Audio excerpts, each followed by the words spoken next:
Yes, yes, yes, yes, yes. Okay, today's topic is going to be about WandaVision, the Disney Plus show, obviously, and was so hyped up the months before.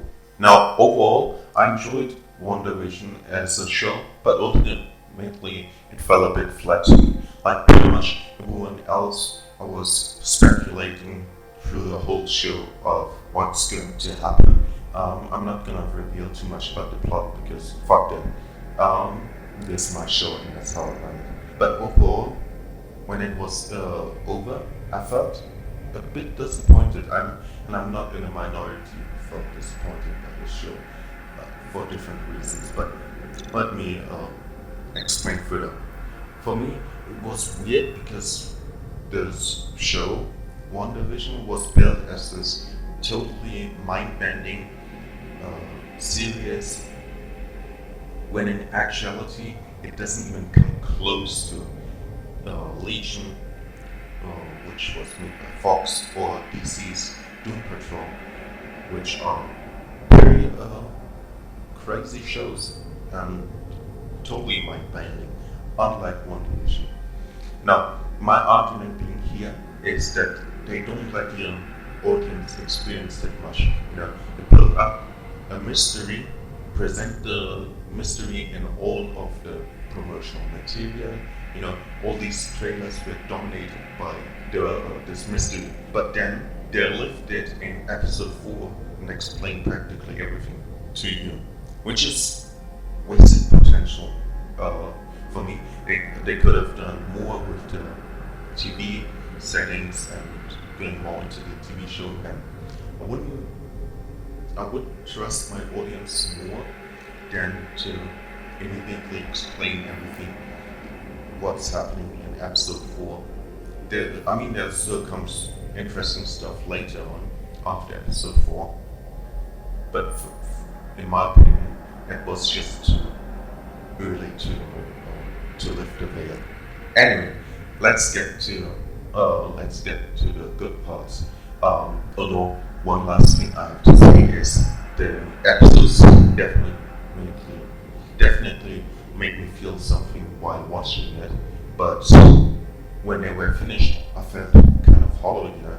I didn't really feel impacted afterwards when I began reflecting on what I had witnessed. And this is in particular true to the latter half after episode 4. But now really, let's get to the good parts, the stuff that I enjoyed. Well, for one, the show is well produced. I have not watched the making of that exists, but you don't really need to watch the making of to see how much work went into it.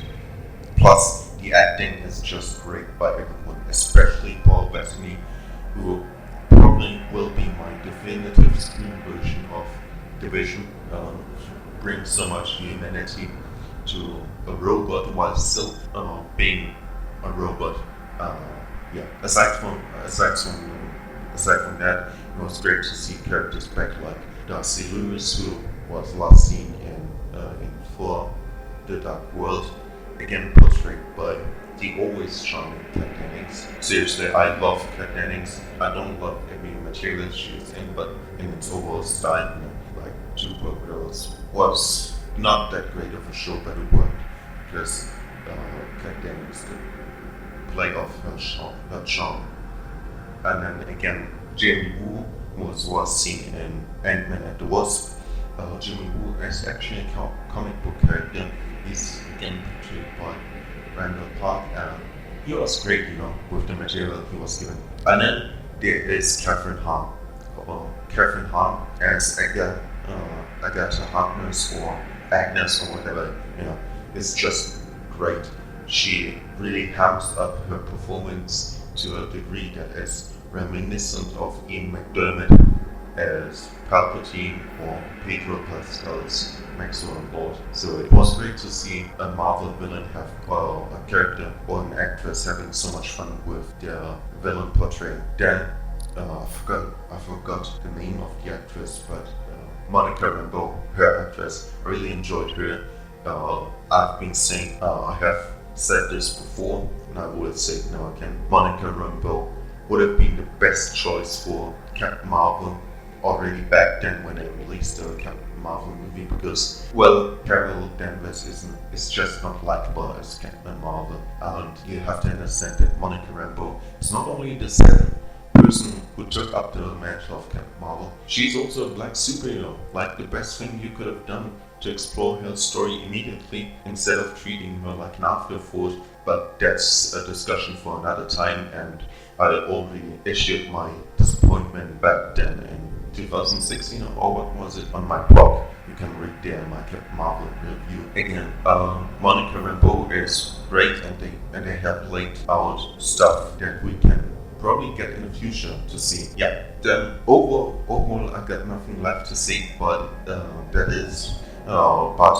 it is a story about grief, depression, loss, and sorrow, deeply and personally rooted in its main character, Wanda Maximoff, portrayed by Elizabeth Olsen, who is luckily a better actress than her older sisters. Not to say that the Olsen twins are bad actors, but in comparison to Elizabeth, she's just better with her role and the material. And I mean, she has portrayed Wanda Maximoff for a couple of years now, so she's quite good in her role. And also a main reason to watch this, how she switches around, and brings her charming energy to the role. Now, despite this being such a personal story, sadly, due to a runtime of 9 episodes, this whole story feels a bit rushed, or maybe it was just done too much in subtext that I could not see. I don't claim to be smart or see the best in everything or see through disguises and stuff.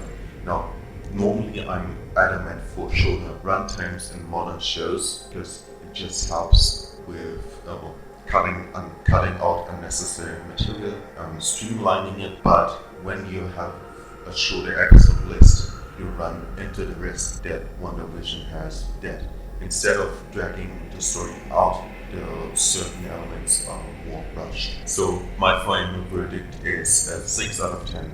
It's good television with many moments to enjoy, but ultimately it doesn't have to say that much. It was mismarketed, and it's nothing too special in there. Unique, sure, but not special. See you, chump.